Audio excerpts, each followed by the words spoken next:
Let's dive in. Let's do it. Welcome to the Vanguard Project, episode 3.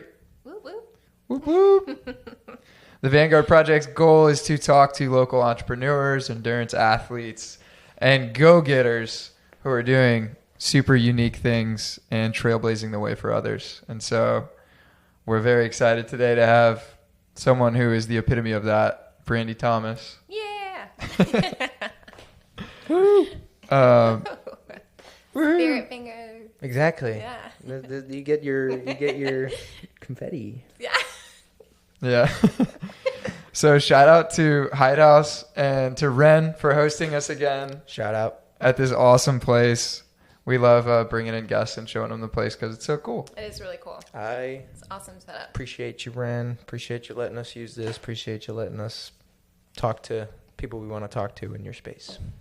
Yeah. So, Brandee, I'll do your little intro and then we'll dive in. All right. Try not to blush. Okay. Yeah, right. I'm probably already blushing. It's just me. So, Brandee Thomas is the founder and CEO of Pinellas Run Club. I'm blushing. PRC is the largest and most inclusive run club in the St. Petersburg area. PRC was founded in April of 2023 and has quickly grown to almost 8,000 followers on Instagram, maybe even 8,000 now, Close. and hosts 250 to 300 runners and walkers every Thursday night and now Saturday mornings. Brandee was born in Atlanta, where she spent most of her early life before traveling the world and eventually settling down in St. Petersburg. Brandee is tenacious and versatile athlete who has competed in a marathon and completed multiple high rocks events at a high level. Brandee is one of the warmest and most inviting leaders on the face of the planet, which has led to incredible success in starting a running movement in St. Petersburg and becoming a true vanguard in our community. Brandee is someone we are proud to call a friend, and we're thrilled to welcome her today. Thank you. Try not to cry. You didn't say not to cry. You just said don't blush. But Absolutely. thank you. Thanks for that. Just gonna leave it at that. Yeah. So I don't cry. You got to prepare yourself for this hour because you're going to be made to feel very special during this hour. Okay. All right. Yeah, awesome. So we want to dig into your story and your values and Yeah. what led you here, and then ultimately talk about PRC and the Let's goals do for it. the future. So starting with your early life, tell us about your upbringing. Yeah. So first off, thank you guys for having me. Appreciate both of you. So, yes, PRC is obviously my heart, but we'll get to that. So, early life, I won't dig too deep into this one, but, I have brother and sister. My mom and dad were divorced when I was pretty young. And so I joke with my mom now and I say, I kind of helped raise my brother and sister. And it's funny, my brother, bless him, he is now in the military, the Army. So thank you for your service, brother. But Shout out. it's funny because I would spank him when he was younger if he wasn't listening to me. And now I wouldn't even think about touching him because he's 6'2" and, buff guy. And I'm like, all right, well, at least I got you when you were little. But it was great. I mean, good childhood. I think I tapped into sports young because of my dad. He had a real passion for softball, so I got into softball when I was young, played travel ball, and then went to college and did not play sports there, but ended up playing intramurals. And so that's how that began. That's awesome. Yeah. Were you pretty good at softball? No.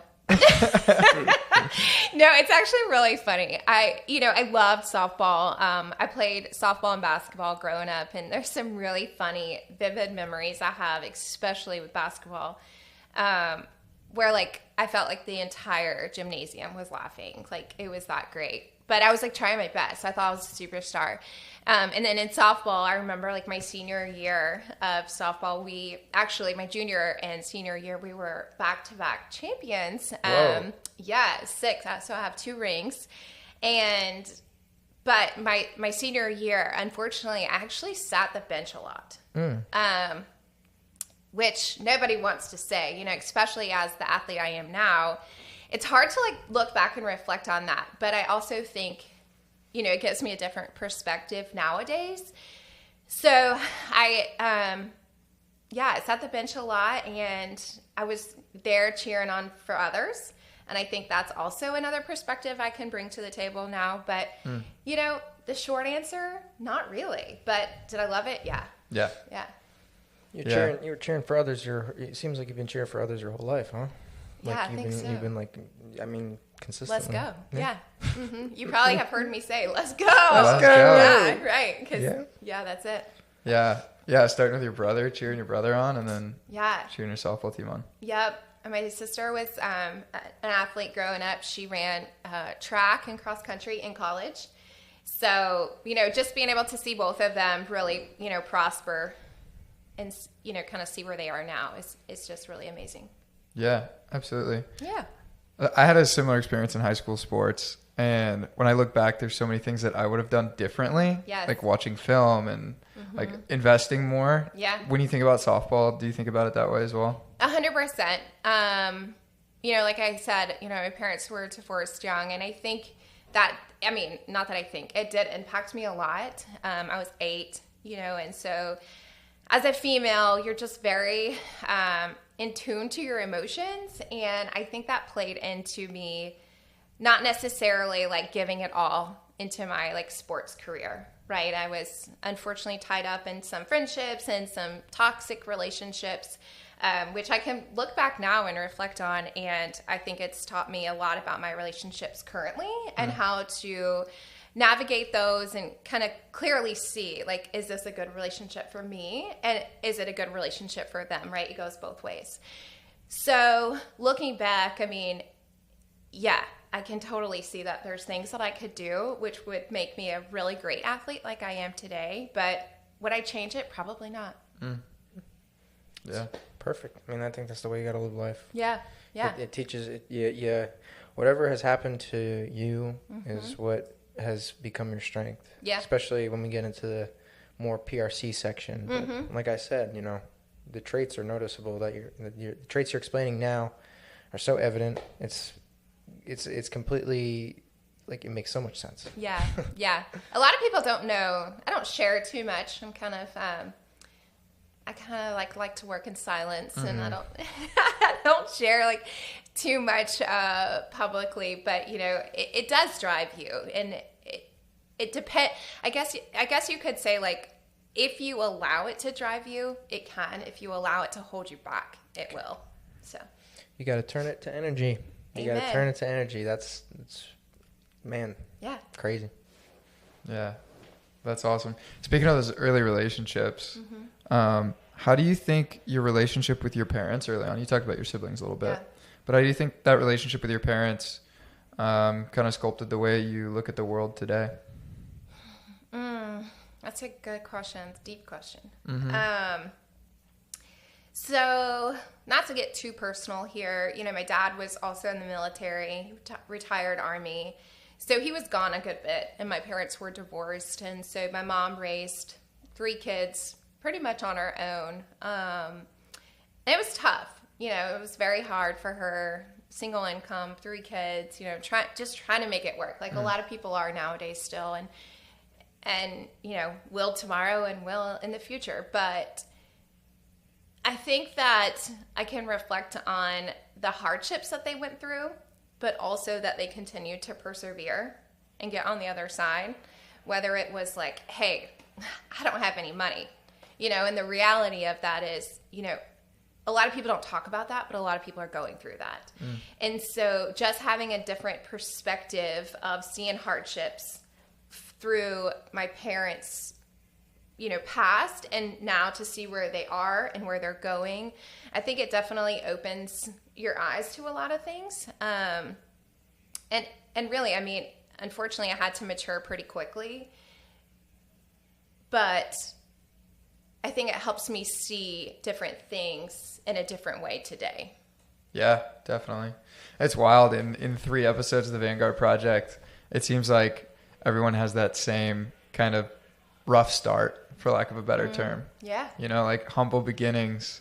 Started from the bottom, now we're here. Yeah, totally. Yeah. You know, and that's not something that I knew about you. Yeah, most people don't. Yeah. Yeah, so that's really cool that you were able to use that as fuel rather than let that hold you back. Yeah, for sure. You know, I remember, you know, as a kid, like my mom would be working and it would be me, my brother, and my sister. And I'm like, all right, I am, you know, only however old, 11, 12.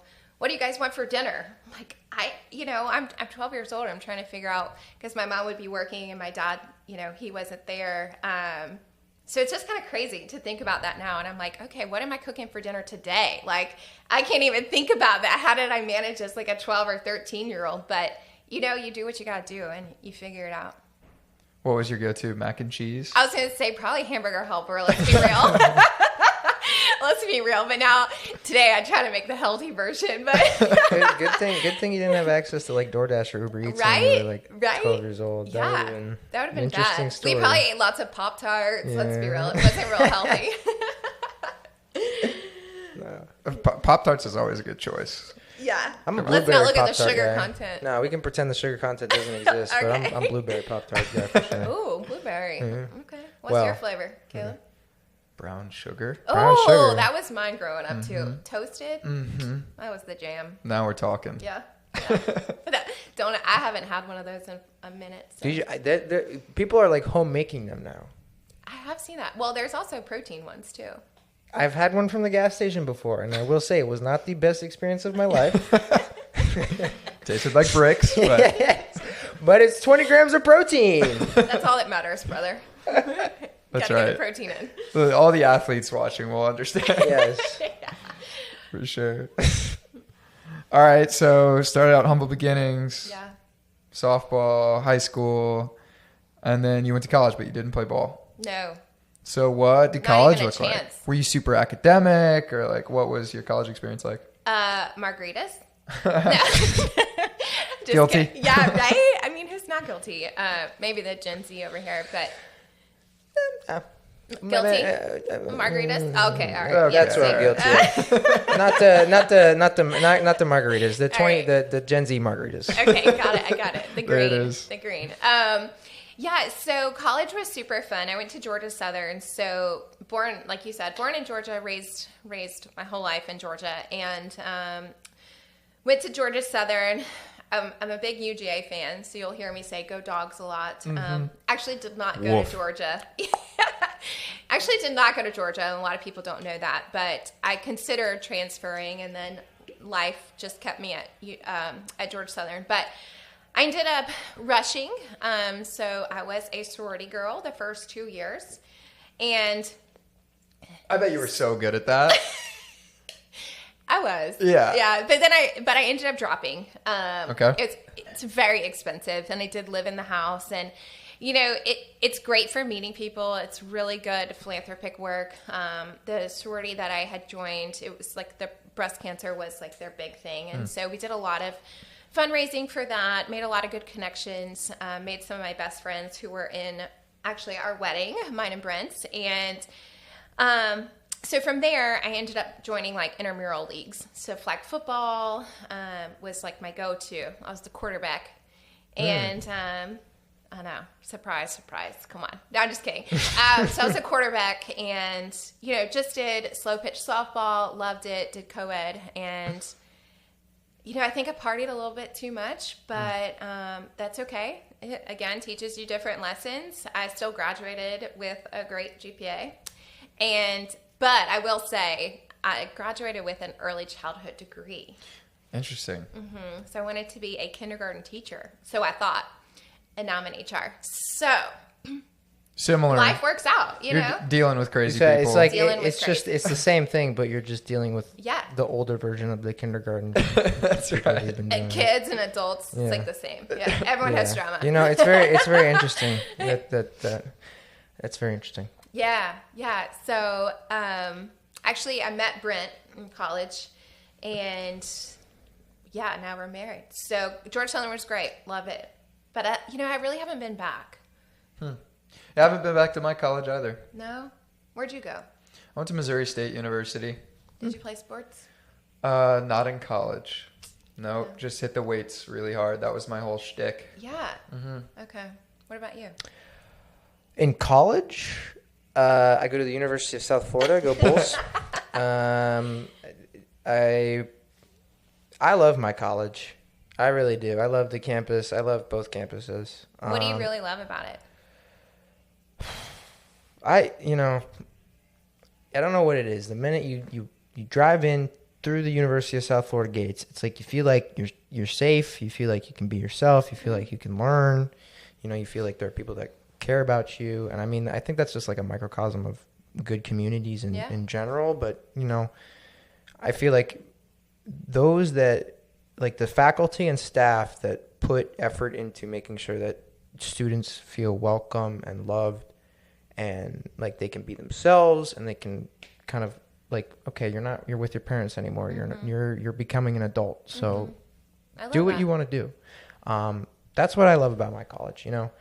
I think I hope to one day look back on my college like years to say, with like fond memories of people I've met and connections I've had. But I'm thankful for my college so far. I'm excited. It's interesting listening to you guys and hearing, like, I've already heard your story, Caleb, but Brandee's yours too. It's like you both kind of sounds like you went like the similar way that I'm going currently. It's like you have like the rough start, tumultuous period, and then you hit college, and that's where you kind of find yourself as a human being, and then boom. Yep, you flourish. Yep. Yeah. College was fun. Really good memories. That's where I got my little Peyton, actually. Oh yeah. Y'all know about King P. He makes me laugh all the time. King P. It was funny. I was listening. I don't know, this popped up in my head. This is how my brain works.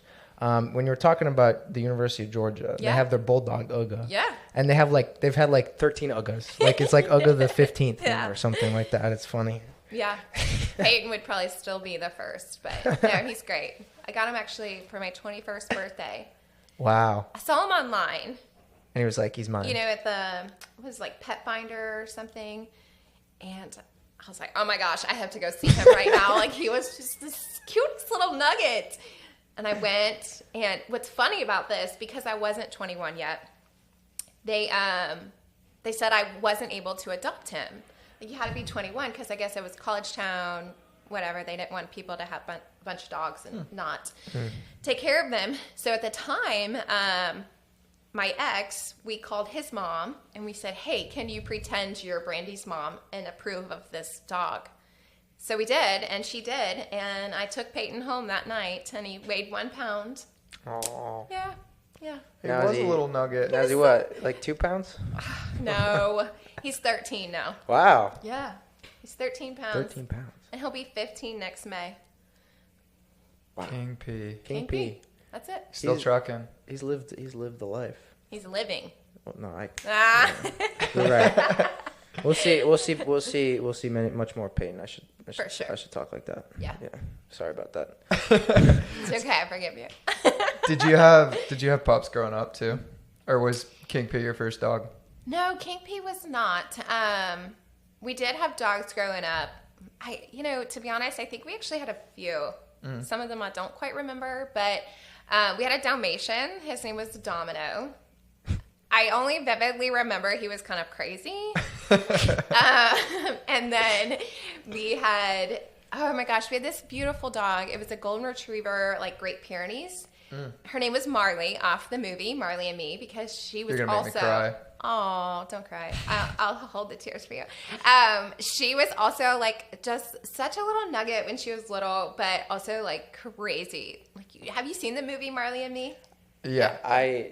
Waterworks every time. I will watch that movie, but I'll watch that to. behind closed doors. Okay. That's right. I love the Great Pyrenees though. They're a great dog breed. I saw a couple in St. Pete today. They're so regal and majestic. Yeah. It's crazy So how beautiful lovable. they are.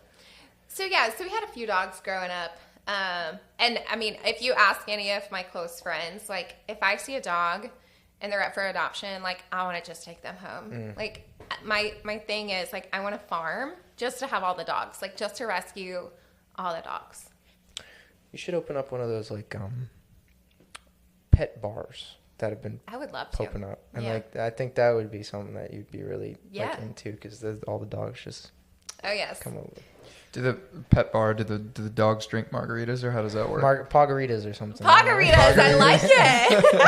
Yes, There we I think go. you're onto something. Don't worry, non-alcoholic, okay?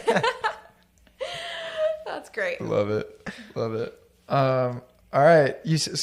Early childhood. Yeah. So do you feel like you use that education in your career now in HR? Like, is there anything that you look back on that you take things from, or is it completely disconnected and you've just had to kind of tough it out and figure it out?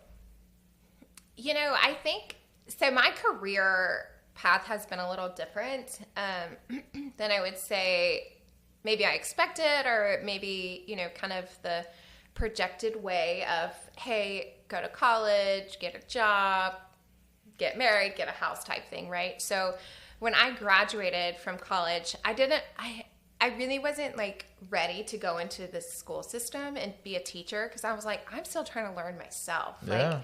Like, how am I supposed to go and teach young kids? This is the way, and I'm like, I'm just still trying to figure it out. So I still was like looking, because hey, we all needed a job after college, right? And so I put my resume out there, and lo and behold, someone gave me a call. I thought it was a scam.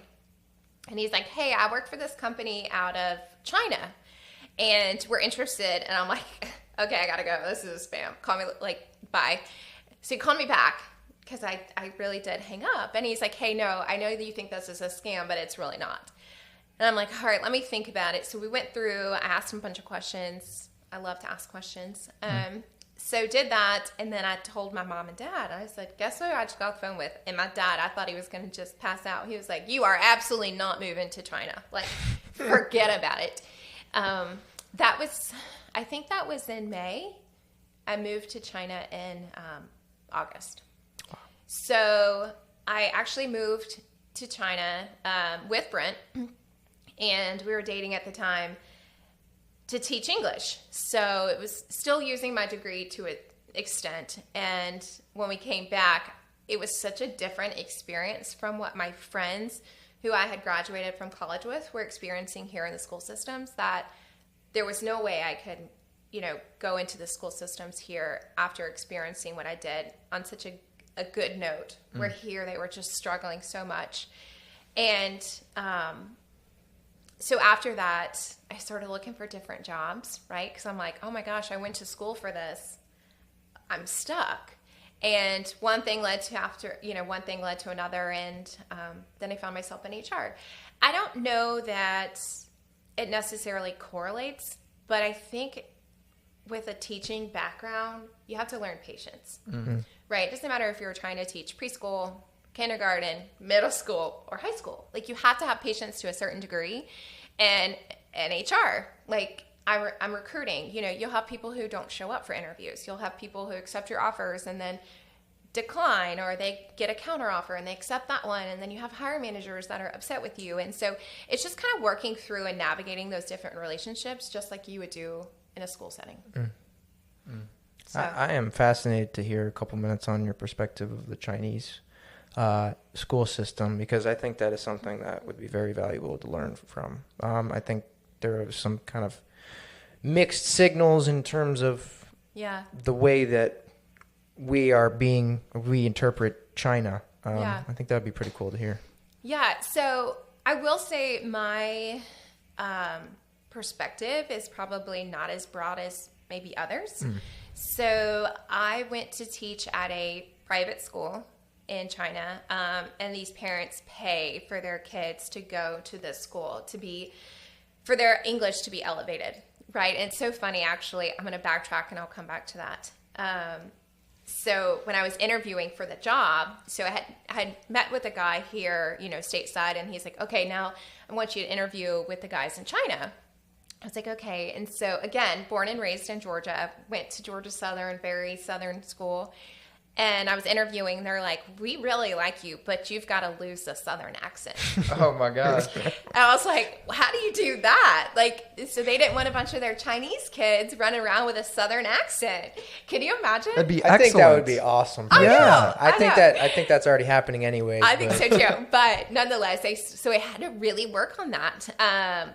But now going back to what you asked. So we were in a private school and, teaching very young kids, apple ball. Like, it was so funny. And then you could see like their evolution of their English, like really like getting so much better, and they could like then form sentences, and they would introduce themselves. And then we went into the public schools. This is where it's very different. One class probably had 100 kids in it, and in this particular public school, they were all in uniform, and there wasn't multiple colors. So there was one color. They wore a red shirt and they wore khaki pants.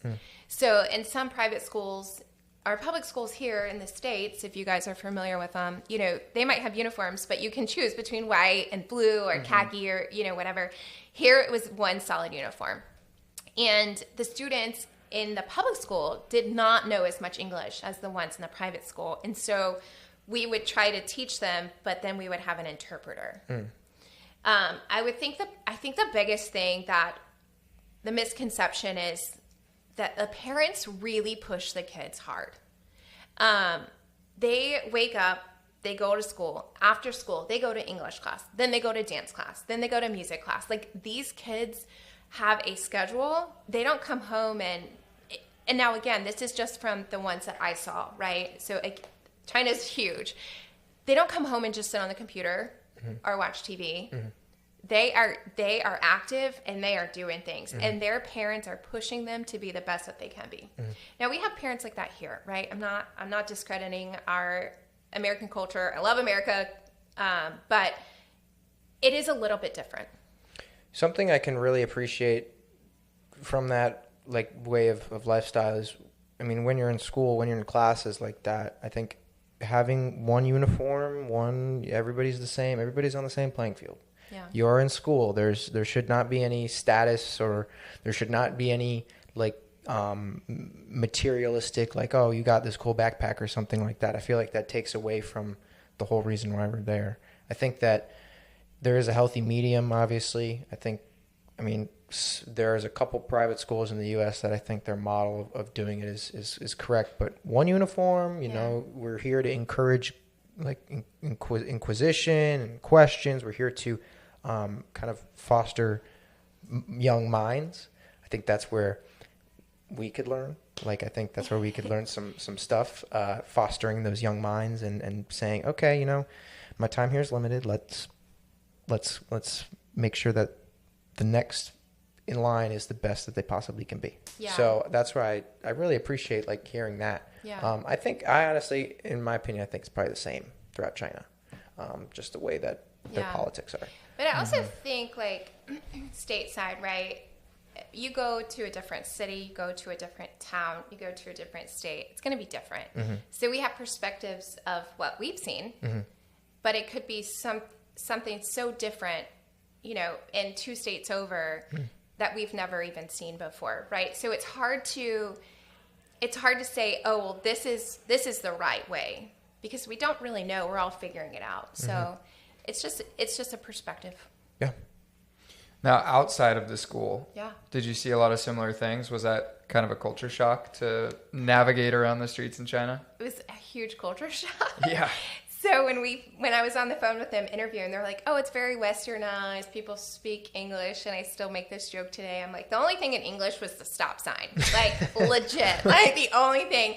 I remember going into the first restaurant, and I'm, like, trying to order in English. And they're looking at me like, what is this girl doing? Does she have 10 heads? And so I just pointed at a picture on the wall, and I could not eat it. It was so spicy. Ooh. Like, they love spice. And, you know, after that, I was like, I have to learn Chinese. And so started learning Mandarin. And so I was able to get by while we lived there. But yeah, a culture shock was wild. Yeah. Yeah. You know what I'm about to ask, right? Let's go. Can I still speak it? Yeah. No. You know the old saying, if you don't use it, you lose it. It is so true. So true. So that would have been so funny to hear you speak Mandarin. Yeah. Brent, in a southern accent. Yeah, right? Brent can still speak it a little bit, and he'll test me every now and again. Fun fact is, he actually did our vows in Chinese. Really? Yeah. Did he want to do them in Chinese, or did you ask him to do them in Chinese? No, I was so shocked. That's awesome. It was a surprise. It was a legit surprise. So we were living in Charlotte at the time, and we were driving down to Savannah for the wedding weekend, and we were just like in the car. It was a long drive, and we like play games or whatever. And he was like, "Hey, let's practice our Chinese." And I'm like, "Oh God, really?" And he's like, "Yeah." So he started like quizzing me. I had no idea, and I'm like, "Okay, well, I'm gonna ask you something." And my Chinese was like terrible. Like you have different like pronunciations, and if you can say one word and it had like 8 different pronunciations, and it literally means 8 different things, and so. I'm like, okay, cool, that game over. Like, I'm tired of doing this. So then we get to the chapel. It was a really small chapel, and he starts talking in Chinese. And I'm like, it literally took me a second to realize that he wasn't speaking English. I'm like, no, he's not. Were you processing? Like, you could understand? Yeah, finally, it took me a second. But then I was like, okay. It was all stuff that he had like been practicing in the car. I bet you go through his belongings and you find a couple books on the Silk Road and stuff like that. You don't want to go through Brent's books. No. Now I kind of do. I see. There's so much writing and everything. That's good though. Yeah. No, he loves all the books. So. That's awesome. Yeah. So you graduate college, you go to China. Yeah. Brent's there the whole time. Yeah. I'm sure that brought you guys super close together. You know, it's funny. I told him, I said, it either will make us or break us, like literally one way or another. And so when we moved over there, the first 30 days, I kid you not, I cried every day because of the culture shock. We were right out of college. Not only are you trying to find yourself, but now you're in a whole different country. You're trying to find your Chinese self. Trying to find your Chinese self. Like, and you know, and I will say, like, they welcome foreigners, but where we were, it was like, it was still so new to them. Like, expats are there, but you go in and you're taller than some of them, and you have blonde hair, you know, and a lot of them do have darker hair, and they're just looking at you, and you feel so out of place, and you're trying to find a belonging. And you're trying to feel like this is your space, but it is so hard. It's like you're trying to put like a triangle into a circle, you know, and you're just like, I feel so misunderstood. And so I cried every single day. And finally, I think it was my mom, she's like, listen, you either have to get it together or just come home. Like, you can't do this to yourself. And so it was like just the message I needed. And I had a flip of a switch, and I said, all right, let's do this. So we signed a 1-year contract, and we ended up loving it. And so we signed another year contract. We didn't come home at all during that time, and unfortunately none of our family came over. But for 2 years we were there, and we traveled all over Southeast Asia. So it was some of the best memories. Was it hard? Heck yeah. But it was some of the best memories. And, you know, when we went over there, I thought we had the correct visa and everything. They wouldn't even let us into mainland China because they were like, girl, you don't even have a visa. And I'm like, oh my God. So it was, you know, it was a learning experience. And it's something that we both can look back on and talk about. And we still have pictures like hanging up on the wall. I became obsessed with elephants. Oh, Fun fact about me. Yes. Did you go to Thailand or something? Yes. Yeah. Rode the elephants. And so I came back and I was telling everyone, I'm like, oh my gosh, I love elephants. And guess what I got for Christmas like 5 years in a row? An elephant. An elephant. You got 5 elephants running around in your backyard? Yeah. I forgot what the saying of a white elephant Elephant figurines everywhere. I have a green elephant. He's just chilling on my bookshelf. I probably have one of those too. Those are signs. I think those are signs of good luck or something. That's what I like to say. Good though. Yeah. Do you guys actually know the meaning behind white elephant?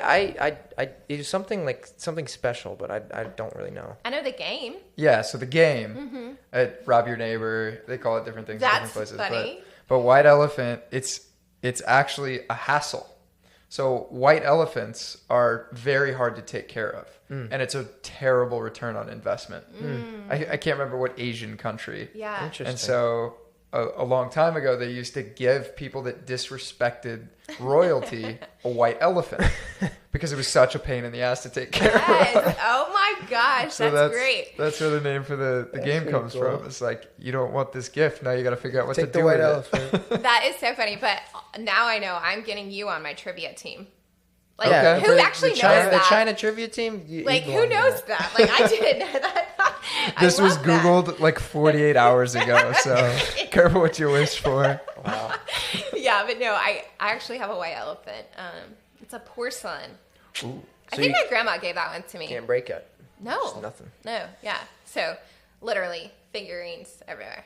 Not really. Probably like 6, but yeah. Did you ride the bullet train? Or is the bullet train in No. Japan? Is the bullet train China? Bullet train's China. It is, I think, but no, I didn't ride it. No, I did ride one in Vietnam. Nice. From North Vietnam to South, and that was an experience. Beautiful. Yeah. it Sounds was like you very went cool. all over Asia. How many countries did you visit? Oh gosh, don't ask me that. Oh. But we went to Vietnam, Laos, Cambodia, Thailand, Indonesia, Japan. I think I'm stuck now. I know those for sure. Okay. Yeah. Wow. So cool. Yeah. What was your favorite? I think I would have to say, I mean, they were all so special and so unique in their own way. It's really, really hard to say, like, which one. If I had to say, obviously, going with the elephants, it would probably be Thailand. But they're all super welcoming. They love their expats. But yeah, they're just all so unique. Like, I tell people, like, if you get the chance to go. Like 100%. It's not for everyone. It's very different. It is very different. Yeah. But it is really something special. I appreciate hearing that perspective, especially from what I said earlier, what we're told and led to believe by powers that be, and hearing what you say, like, about, like, that's reality over there. Seems like a pleasant place. Yeah. It's not all pleasant. Well, Definitely not all pleasant. Just as here is not I mean, all I pleasant, have but that's what some makes it really beautiful. gross stories too. If you want to hear that? jeez. Yeah. Yeah. jeez. I mean, seriously, like, not to get like too TMI, but like, Yeah. you will be walking down the street in China and there is a gentleman or a woman going to the bathroom on the side of the road. And it's, some of the areas are dirty. I mean, but that's also stateside, right? And people often ask me, they're like, were you ever scared over there? Different government. And the only time I ever felt like scared was we were at a stoplight and we were getting ready to cross the street. And there were like 4 military guys like walking towards us with just these huge guns. And I hadn't done anything wrong, but I was still like, oh my gosh. Like, you don't really see that here, right? And so that's just the environment that they live in, and that's what they're accustomed to. Just like if we saw, a police officer driving around, that's what we're accustomed to. But we don't see these huge guns, as you're just walking across the street to go to the grocery store or something. So yeah, to your point, it's not all, roses, but it's give and take. Yeah. Balance. It's all about balance. Absolutely. Well, try. So you get back from China. Yeah. You start your HR career. When does like your obsession with fitness start? When you start bodybuilding and hitting the gym really hard and really centering your life around that? Yeah. So this is such a funny question. In college, I said I did intramurals, right? And I drank maybe too many margaritas at the time. It's funny, I don't even drink margaritas anymore now. Rest in peace. But I was like, oh gosh. Brent and I had just started dating. It was like my junior-ish year. And I was like, I really would love to just like get a little muscle. I just kind of felt like, ugh. And so he wrote me this workout just to do in my apartment gym in college. And it was like, just get 5-pound dumbbells and just do like 5 or 10 reps. Like, just start. And that's what I tell people today. I'm like, just start. Like, it doesn't have to be perfect. Just do something. And I literally started, he like pencil and paper wrote me a little workout, and I did it multiple times. And that was really the extent of my working out in college. And then we moved to China. And I became obsessed, I think is a good word for it, in China. So I had a girlfriend that I had gone to high school with, and I saw her doing bodybuilding. And I literally said to Brent, I said, if she can do it, I can do it. Because I knew who she was. And from there, it just went crazy. So I contacted a coach that was stateside, and he wrote me a workout plan. He wrote me macros. He wrote me a workout plan, and I followed it to a T while we lived in China. Then when, and this was kind of like the second part of living in China. It's like this year 2, I guess you could say. Then when we started traveling, because we were coming home, we took 6 weeks to just kind of travel between leaving China and coming home. And I was like, I'm not following any macros. I'm not doing any workouts. I'm just going to live life. Because I was like, I might never get this opportunity again. So, but I still had bands. I bought some bands. So I'd like be in the hotel room or like the hostel and like, doing little bands and whatnot. And so I guess it just kept going with me, and I was like, I'm not going to do this, but I just kept doing it. And I kept showing up for myself because it just felt so good. When I didn't do it, I was like, wow, man, I just don't feel like myself. So then came back, and I competed in my very first show in Charlotte, North Carolina. So after China, we moved to Charlotte. We lived in Charlotte for about 7.5 years. And I did my first show there. Then I did my second show. Then my third. And then then I qualified for nationals, and I did junior USAs. And at that point, I wasn't necessarily muscular enough. So I decided that was probably my cue to step away from the stage at that point. So, and then Brent and I got married right after that. So I was like, I love being muscular, but I didn't want to be like macho mama in my wedding dress. But it was fun. I learned a lot about myself. I did diets and I did macros. Diets are very hard. Like I remember eating like tilapia and asparagus, like literally at 11 p.m. at night. I'm like, why am I doing this? But the adrenaline and the discipline and following a schedule, it just teaches you something. It really does. And, I see people still competing today, and I'm like, kudos to you, but it's just not the lifestyle that I want to live right now. I didn't know that you competed. Yeah. That's so cool. Yeah.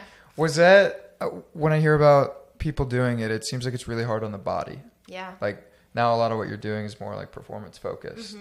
But was it really hard on your body? Like, did you find yourself feeling depleted and no energy and all that stuff?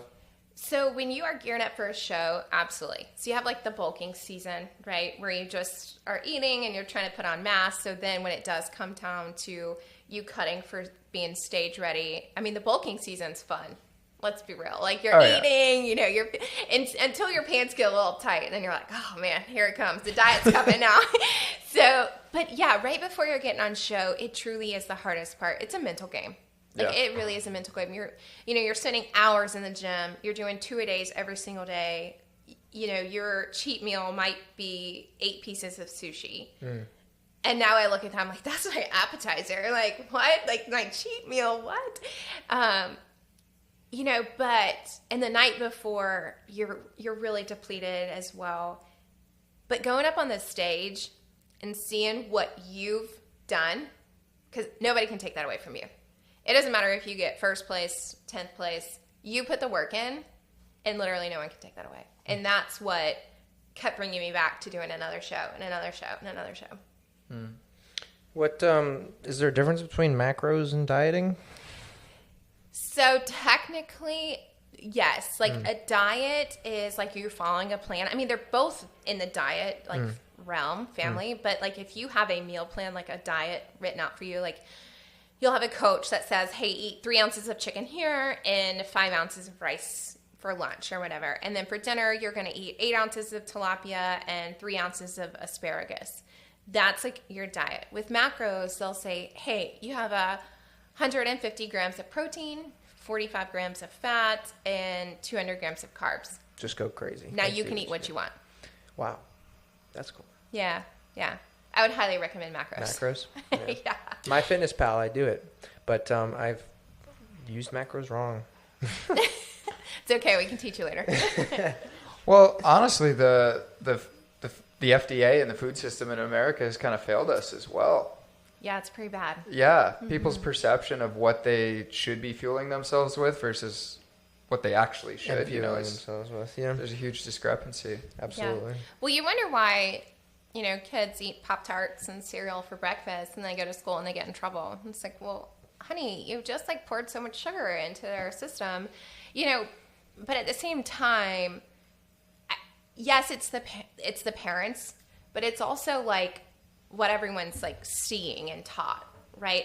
And the convenience. Like imagine, so I go back to my mom and think about even as men, right? If you're a single dad and you're trying to raise 3 kids and you have a job and you are just trying to go, what is the quickest thing you can get into these kids' mouths? McDonald's. Okay, for dinner, right? Yeah. And it's just like, or you give them a Pop-Tart in the car and you just go and you say, hey kids, have a great day at school. Yeah. So yes, I 100% agree with you. And one of the people I follow like on Instagram and social media is the Food Babe. If you haven't seen her, check her out. But she's big about that. She's like, hey, these are our ingredients in the United States. Look outside of the United States. And it's the same exact thing, like say Kellogg's cereal. And their ingredients are maybe like 5 and ours are 25, right? And so, but again, at fault to, yes, the government, but also, and I want to fault the parents, but I can't because I do think once they learn, okay, yes, now let's move forward and try to get a little bit better. But then I just think about the single parents or even the double parents, that are just trying to make ends meet and just trying to go. Wow. I think there's the sentiment is flipping now, but 100% agree. Like nowadays, I think eggs in the morning. Get some. But then you gotta wake up. Fats. You gotta crack the eggs. You gotta make the kids sit down. They're tired. They don't even want to be out of bed. But you're saying sit down, eat your eggs, right? That's then clean the dishes. It's the hard part, It is. Yeah. But I feel like, especially speaking to you two, I feel like you two and myself, but you two especially are going to be the ones that are like, okay, it's hard, but I want my kid to have A's. I want my kid to be the best possible version of themselves. So in order to do that, I will sacrifice my time in bed to get up, crack these eggs. Ooh, I don't know. I know the time in bed might be hard, but sacrifice the time to make these eggs, sacrifice the time to actually like cook a meal, sacrifice the time to actually pour attention into it. Because I think everything goes back to the currency of attention. I think in terms of food, in terms of anything, but in the context of food, the currency of attention is you need to allot time. You need to allot time to make a meal that is healthy. Yeah. And there's this illusion that the time has been stolen from us. The time has not been stolen from us. Right. The time has not been stolen from us. It's the attention span that has been stolen from us. And we need to, we need to fight and work to get that attention span back, because that's what really matters. Because once you get your attention span back, you get your intention. I like to call it an intention span back. So then you're like really, truly intentional about what you want to do. I don't want to make it so much about me because I do have something I want to write and post today. But Gen Z, if you are listening to this, put the phone down, go on a walk, 30 minutes, set a timer, 30 minutes, and you will be astonished at what insights you make into your own like life. And I mean, it's really funny how that like has like come out of like a food conversation, but it all goes back to the currency of attention. Yeah. I think I don't know. There are few bright lights like that really kind of give me some hope that we can grab our attention back. You can. People are waking up. People are getting educated for sure. Yeah. Yep. It's important. Yeah. So your attention after shows, you land in St. Pete, trying to figure out what to do. You're in HR. You're like, what am I going to do? And so you put your attention on Pinellas Run Club. Yeah. Yeah. It's, after bodybuilding, like you said, I was like, oh, gosh, where do I go from here? I dabbled in CrossFit a little bit, ran my first like half marathon, slow runner. I'm like, oh my gosh, this running thing. What's slow? I don't remember, but I feel like it was slow. Okay. Now my friends are going to text me after they hear this and be like, you're always talking about your party pace, and you don't even know what party pace is. No, we can get into that later. But, so I ran my first half marathon. I did some little, like, local competitions, like, at a gym. And then I did this really cool thing, actually.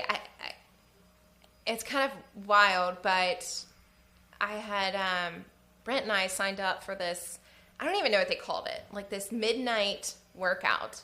It was led by this ex-military guy, and he's like a straight up like badass.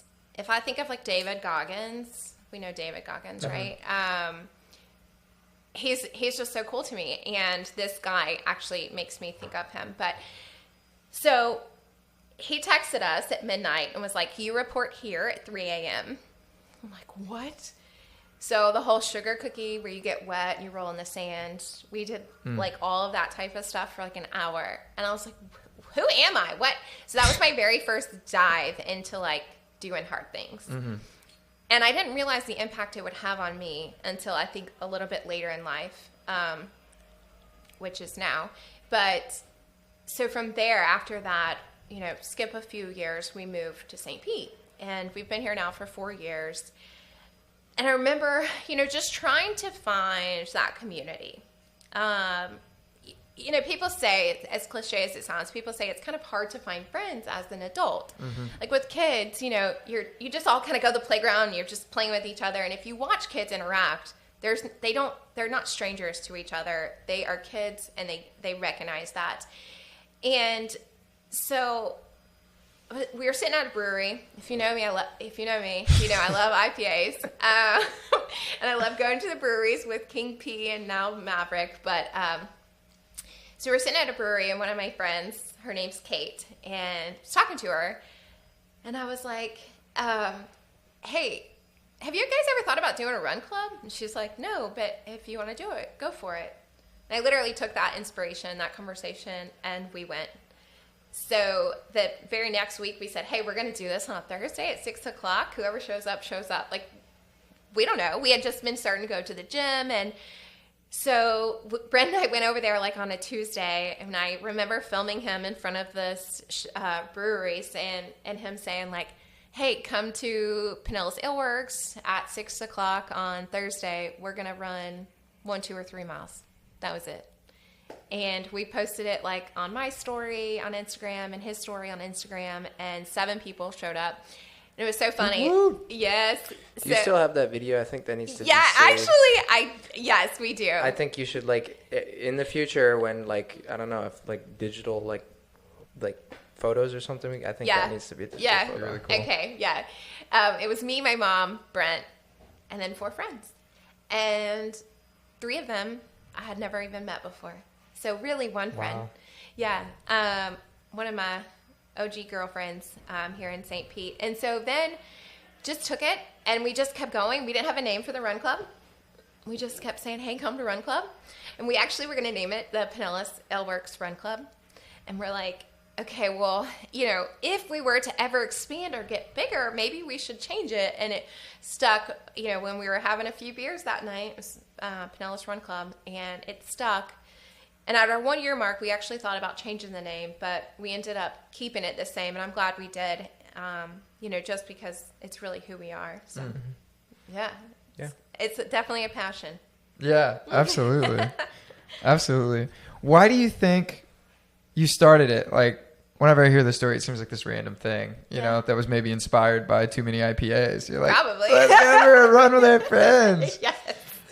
But it seems like there's something deeper beneath it. So, like, what was the motivation? What were you looking to fulfill? Yeah. I think the community aspect. Mm-hmm. So, when we lived in Charlotte, we had a community. It wasn't deep. It wasn't deeply rooted. Like, we had people who we would hang out with and we would call. And I still talk to some of them today. Actually, one of the girls helps me with my marathon training. Casey, she's one of my good friends. but it wasn't like deeply rooted, right? It was kind of surface level. And I felt like Brent and I needed something deeper. Like we had a connection ourselves, but like you need more people around you. As they say, like you are the people, the 5 of who you hang around. It's not exactly how it goes, but the sum of the 5 people who you hang around. And I was like, we were looking around and we're like, it's just me and you. Like, that's great, but like, where are our 3 other people? And we can only learn so much from each other. So it was deeper. It was pretty surface level at first because it was like, hey, yeah, probably had too many beers. And we're like, hey, let's make some friends. But then that close knit of, hey, you're showing up every Thursday, then it becomes accountability. And then people are not only counting on you, but then now you're counting on them. So it goes vice versa. And now you're supporting the community because you're buying drinks, whether it's alcoholic or non-alcoholic, food from food trucks or whatnot. And so it almost then becomes like an ecosystem. And then you just build it and you fuel it and you build it. And I think it just it started to form the roots that we were missing. And now the roots are deep. But you know. So are you the sum total of all 8,000 people in your run club, or how does that work now? No, I wish. That would be amazing. No, I have made some really great friends, obviously, like you too, and some really awesome connections through Pinellas Run Club and given opportunities like this one. But I wish I could say I was. But, at first when we started, I really made a intention to say, I'm going to try to remember as many names as I could. So you come to Run Club, you tell me your name, and I'm going to remember it, right? I actually read the book Limitless by Jim Quick. If you haven't read it, I highly recommend it. It talks about memory, and it gives you tricks on how to remember. And so I actually put these into place because I'm like, if I'm going to read the book and I want to remember people's names, I've got to have a way to do it. So I started implementing some of the things that he mentions in the book, and it really helped me. And so I was like, okay, I got this. I had a breaking point. Now, I don't really know everybody's names. It's a little bit too big, but I love it. I wouldn't trade it for a thing. Family's huge. But if you come up to me and you talk to me, or I come up to you and I talk to you, and we have a real conversation, I will remember your name. 100%. What are some of those tricks? Yeah, so one of the biggest ones is, which you probably know this, is like when you're meeting someone, say their name back to them. Oh, yeah. Yeah, right? And then also associate something with them. So if I'm just meeting you for the first time and you tell me you have a podcast, right? I'm like, so nice to meet you, Caleb. And then I'm going to associate you with a podcast. And that helps trigger, because our brain works in such amazing ways that it's going to trigger, podcast, Caleb. Right? And so it's just little things like that. It's a very easy read, but it really teaches you a lot, actually. Yeah, that's such a superpower. It really is. I think you, like the remembering names, making people feel wanted. Yeah. That's where the power lies, like the making people want to feel wanted. Yeah, because imagine you're going somewhere, right? And you keep showing up and people are just like, hey. Yeah. But then you show up and you're like, hey, Matt, how are you? Yeah. Hey, Matthew. Yeah. Hey, Caleb. How was your day, Caleb? It's a little bit more personable, right? Than just saying, hey, how are you? It might be the same type of question, but it just is a little bit more personable. Yeah, it feels like we're kind of like we all live in our own little world, but it feels like we're extending that olive branch of like, those deep roots. I'm taking myself out of my own world for this even 5 seconds, and I'm just saying that I recognize you, and that's where these like social clubs like Pinellas Run Club really the power lies. I think it's awesome. Even in what, a year, like you're where you are now. Yeah, and that was one of the things we wanted people to have, a space where they could show up as themselves and be seen. Right. And just like, it doesn't matter if you had the worst day at work or maybe something happened and you're just like, oh my gosh, I just need to go somewhere and just be me. That's the space. So I definitely get that at Pinellas Run Club. It's the reason I'm so involved and I love it so much. But how do you think you foster that? You know, because when there's 400 people there, like a lot of it is just people interacting amongst themselves. Yeah. How have you fostered that culture within it as it's grown? So I think a lot of it is who you allow to get close to the center, right? So we were talking about like the ecosystem, and you're planting and you're pouring yourself into people, and then you give them like an outlet or a platform. And I think it shows, like, as a leader, like, how do you lead? How do you show up? There are days where I tell you what, I'm like, I've had the worst day at work, and I'm like, oh man, I just would rather just go to bed, right? But I show up for myself, say, hey, I can do this. But then I also show up for the community and like for you guys, right? So being able to present yourself in an environment is not only a reflection of you at that moment, but it's a reflection of you, who you may be tomorrow or who you were yesterday. And so other people feed on that, right? So you can feel the energy. Mm-hmm. And that energy then spreads to others. And I just think it's a trickle effect, honestly, because you walk in, and I tell people, like, if I notice you guys are new, I'll say, hey, Matt, come over here with me. I'm going to introduce you to some of my friends. And I'll take them over there. I'm like, this is Caleb. Caleb, this is Matt. And then I'm just going to leave. I love when you do that. That's my favorite thing. I tell you what, as a professional people watcher, I like to sit down, and I literally, like, I can find a little corner where I sit and I just watch. And it's really, really cool to just watch, like, especially like when we're at like Grand Central and you go up the stairs and you can kind of see the entire canvas of everybody that's there. Yeah. And you just see the little sparks of connection and like networking and like, you know, I mean, if this keeps it up, like, who knows what kind of things are going to like, where did this company start? Oh, it started Pinellas Run Club. Wow. That's awesome. Like, relationship. You know? I think it would be pretty awesome. Yeah. I think it would be cool when we hear about the first wedding that started because of Pinellas Run Club. You better be invited to that. I was going to say, I might know who it might be. Really? I'm not going to speak it into existence. Okay. Maybe I will, but yeah, I already told him that I have to be invited. I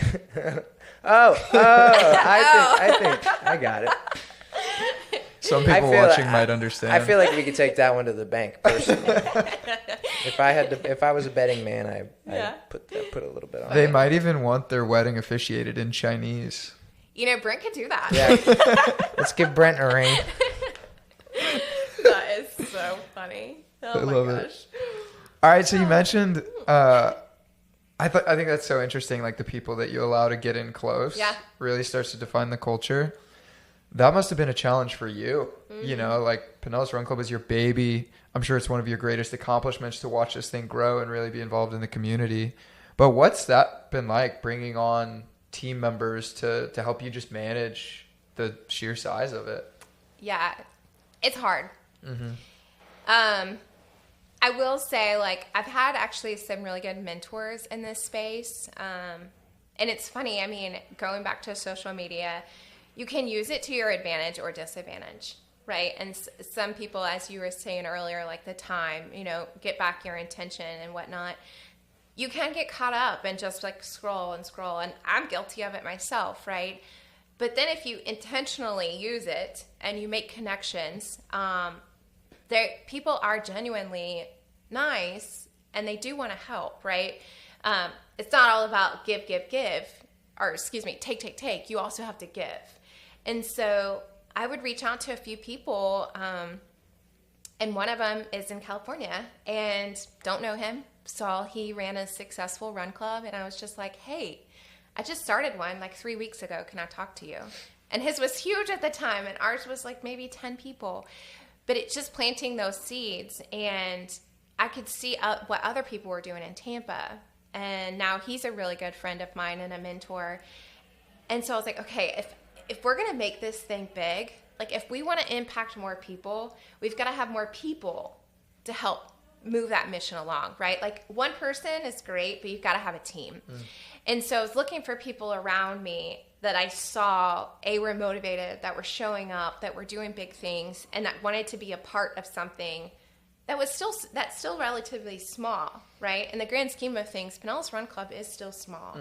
And looking for leaders who want to lead is the biggest thing. But it is hard to like say, hey, help me with this, because it is your baby and you want it to succeed and you want it to be successful, and it's almost like your reputation is on the line. And so a lot of it is trust. And once you build that trust, it's a little bit easier, but I still hold on to probably too many things, but that's okay.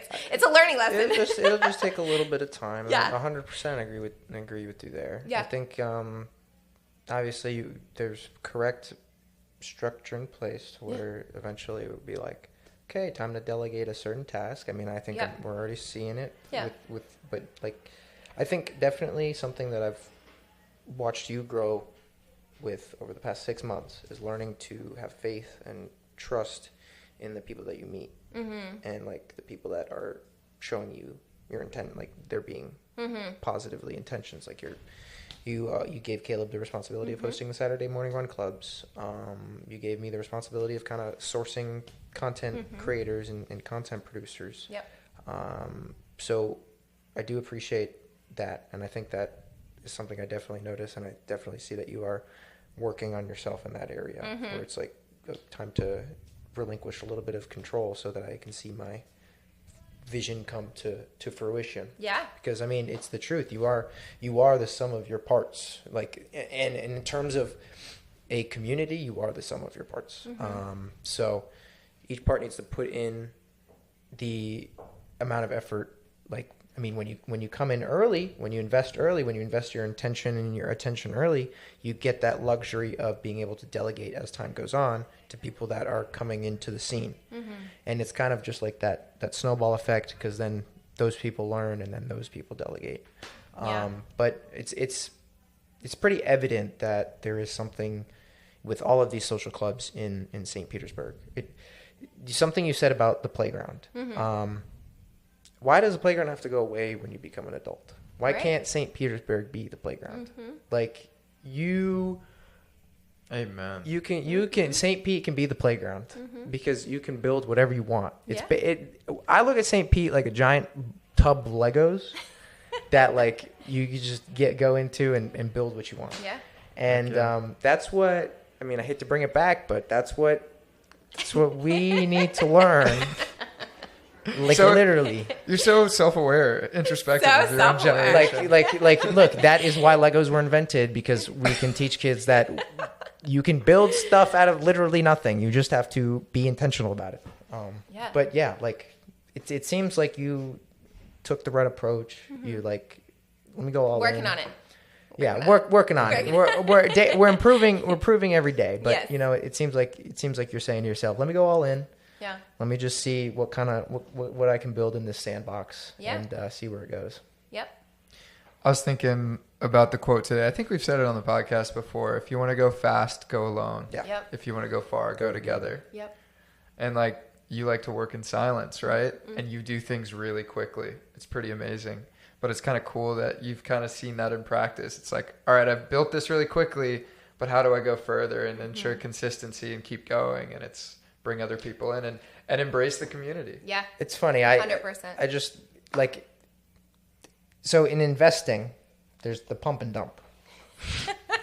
Don't pump and dump. You don't want to pump and dump. You want to start at the floor and go up like that. Yeah. Don't pump and dump, because pump and dump is also a breastfeeding terminology. And so. I know it's another terminology too, but I choose to keep it at the investing standpoint. So the pump and dump, I choose to keep it at the base level. Okay. The pump and dump, don't pump and dump, because then you're just, I don't know. Yeah. You know what I mean. Yeah, I got you. Pump and dump. That's what the title of this episode is going to be. I like it. It's great. So, what are your goals? You've started to build this thing. You've talked about growth. You have these mentors in California and Tampa. Yeah. Where do you want to see the club go? Yeah. So you just brought it up, but you lead our Saturdays, so thank you for that. That was a huge step for us in moving into the right direction. I mean, I remember pulling you aside and was like, hey, can I talk to you? And Brent's like, it doesn't have to be so formal. I'm like, okay. That was hilarious. Yeah, I know. I'm just a little awkward, but I embrace it. So the goal is really like, I would love, so we have a great community in St. Pete. We meet on Thursdays. It was at 6. Now it's 6:30. Who knows? It might go back to 6. I don't know. Right now it's at 6:30. And we have our Saturdays, right? And most of those, Saturday, we're still able to travel a little bit, right? You've done Safety Harbor, you've done different areas, going to Wheaton Island, different areas. And what I would really love to see, though, is there are other communities that need this, and to identify and have leaders that show up consistently and lead these communities in the way that we're currently leading our one community on Thursday nights. Is there someone who needs this connection and needs this space, but they can't show up on Thursday? Maybe they work. Maybe they have their kids. Or maybe they travel and go out of town every Thursday. And Monday works better for them. I would love to embrace that. But right now, I don't want to burn myself out, and I don't want to burn you out. I don't want to burn you out, right? And so having someone maybe who then is looking to lead on a Monday, they're like, gosh, I have this time. I want to volunteer my time, or I want to become a leader in this space. How do I do that, right? And trying to identify people who want to become leaders and helping them embrace that, right? So I remember when we first started Pinellas Run Club, it started to get a little bit bigger and a little bit bigger, and I hate public speaking, hate it. And I was like, oh my gosh, I have to talk in front of all these people. So there might be someone out there that's just trying to learn public speaking. Put them in front of a run club of 5 people and 10 people, then 50, and just watch their level of skill improve. And they're just volunteering their time leading others, right? And so that would be one of the biggest goals, is to help others elevate themselves, but then also help communities find those connections, within their space, because everyone's allowed in our space, right? But maybe it's too far of a drive for them, and they live in Dunedin, which there are fantastic run clubs up there, but maybe for whatever reason they really want to be a part of Pinellas Run Club. Let's get one there. Yeah. And that's the goal. Just have a branch, like you have one it's Pinellas County, but you have It is Pinellas. Pinellas Run Club, and that's Hernando. That was the name of Pinellas Run Club. Yeah, it's Pinellas County, baby. like you can, there's plenty of different little, Tarpon Springs have all these satellite run clubs under the Pinellas Run Club umbrella. Yep. I can really attest to the floor raising that being a part of a run club does. I'm 100% honest, I fell off. Gotta get back on, but I was coming consistently Thursday and running 1 mile and then 2 miles and then 3 miles. And then I'm like, okay, you know what? I'm going to go on the treadmill at my apartment and I'm going to run. For some reason, I feel like running 6 miles. I've never run 6 miles, and I ran 6 miles. And there's this kid, and he comes in. He's like, dude, your energy was infectious, man, and you're running 6 miles. And I'm like, yeah, but my energy, I can't give credit to myself for that energy. Can. Well, I can, but I have to give credit to Brandee for instilling that energy as well. It's interesting being what happens when you show up. But that's the thing. You show up, you get a little bit of that, and then you take it back. Yeah. And then you're feeding into them. Yeah. Right. Mm-hmm. So it's a continuous ecosystem, not only financially, right? Emotionally, spiritually, whatever you want it to be, mentally. And you're taking a little bit of that with you, and imagine that little bit then spreads, right? And so it goes back to the deep roots. So there's someone out there that needs that, and they're not getting it. And then you come into their life, and you're running on the treadmill, and they're like, wow, that's what I needed, right? Yeah. And so it's just, you could be having the worst day, and he could be having an even worse day, but he comes in and he sees you, and now it's different. Yeah. 100%.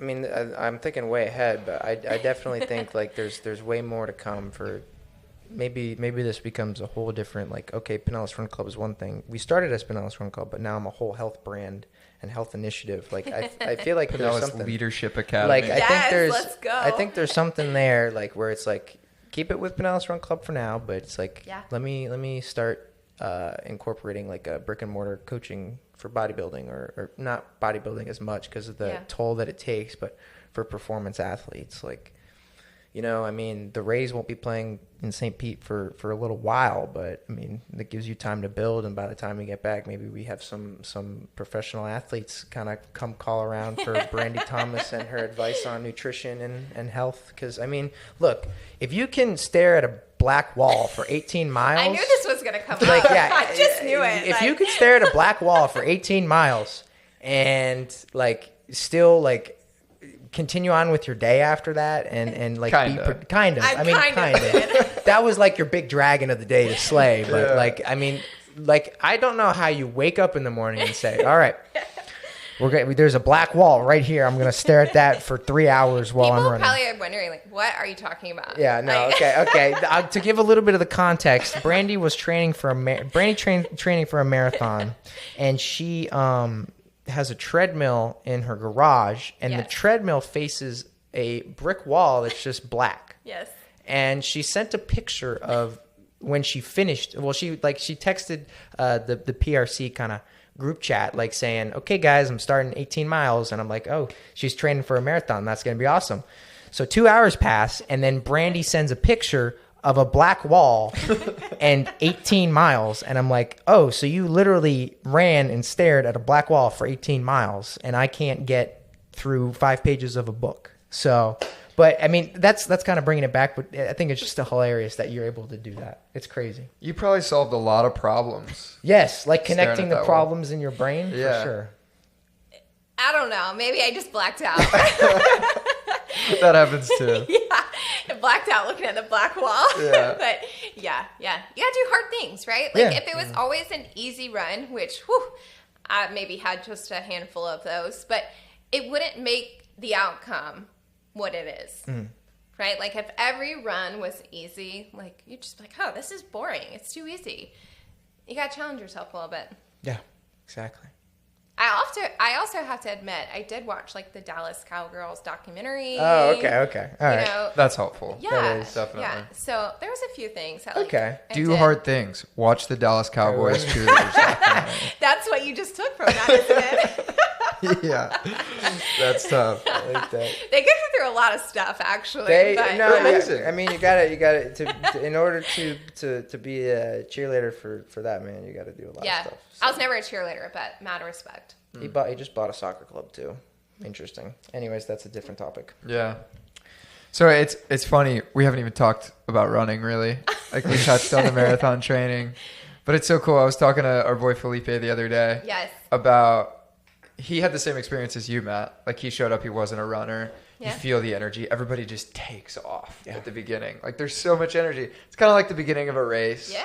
It's hard to pace yourself because you're just fueled by people. Yes. But to have that every Thursday night with all the same people and to feel that energy, but it's not just your running that's impacted. Like it's your career, it's your networking, it's your aspirations for the future, it's your desire to contribute to community. It's all of those things. Like Pinellas Run Club is fostering this like boost of energy every single week outside of just the running. Yeah. It's really cool. Yeah. It's just something special. It's like sometimes I lose like my words because I'm just like, it's just truly is something special. You know, and it's interesting. We will poll the audience, for lack of better words, and we recently did that. We're like, hey, do you guys want, staggered starts? Do you guys want pace groups? Or do you want to continue as one big family that just starts together? And probably 80% said start together, you know? And so it is a little bit chaotic at first. Like I'm just like, go, and everyone just takes off. And you're right. If you have a dog, you got to be just like careful because we say all ages, all paces, dogs, strollers, whatever. So it can be a little bit challenging, but I think just the energy, like you were talking about, right? Like we joke now, we're like PRC, it's really PR City. personal record city because we have so many people week after week, and you can attest to this on our Saturday runs because they're a little bit longer. People are hitting, PRs in their mile time. People are hitting PRs in their distant time. And it's just so cool to see. We had someone the other day that was like, I've never run 3 miles in my life. And it's hard for us to actually conceptualize that. You've never run 3 miles in your life, but yet they just did it with our family. Yeah. So that's really cool. Yeah. So we're running out of time here. I think we're over time on the booking for this room, but we're just having too much fun.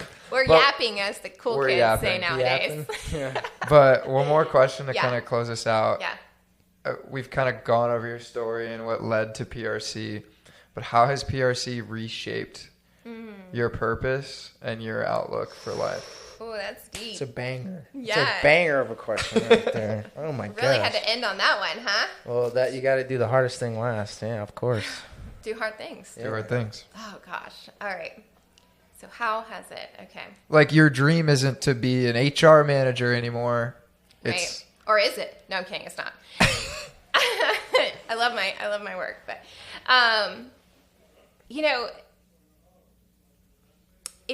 if I really had to sum it up, it's the impact that I'm not only making in a close-knit circle, but now in a county.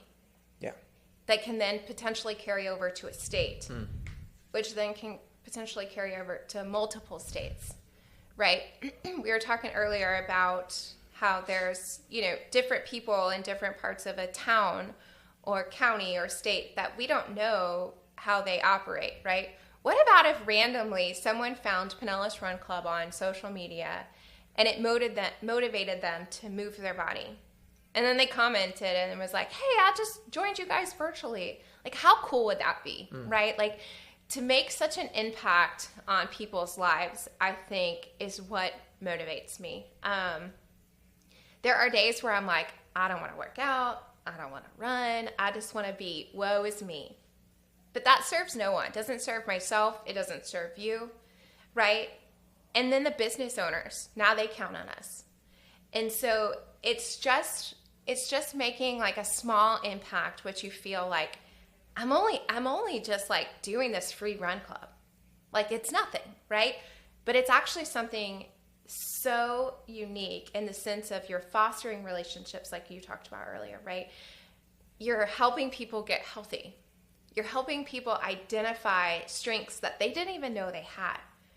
You're developing leaders, right? And then you're helping people make connections, relationships. And it's just something if I were to stop tomorrow, if I personally, something happened to me, right, and I just physically couldn't do this, it will still go on because we have put in place people who can lead, right? And that's what others need. They need leaders. And if Pinellas Run Club just, for whatever, okay, we couldn't find a place to meet anymore, people would still have connections. And I think that's the biggest part is people are genuinely looking for connections, right? And a place to feel seen, a place to feel respected. It doesn't matter if you have the cutest little body or you don't like your hair that day, you don't have cute clothes, just show up, right? And we talk about the pace. There's some communities that they say, hey, this is the pace you need, this is the miles you need.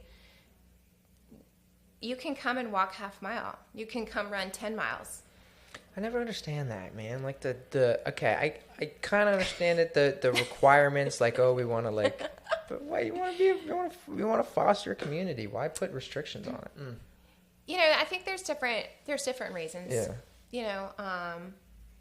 And people have their own way of operating, and that's what makes the world go round. But yeah, that was a little bit long-winded, but I just think, in simple terms, it's really just to help others identify their strengths. And it goes back to, I think, being a kid and cheering people on. And, you come up to me at Run Club and you say, I just hit a PR. You're probably going to get a, let's go, Let's go.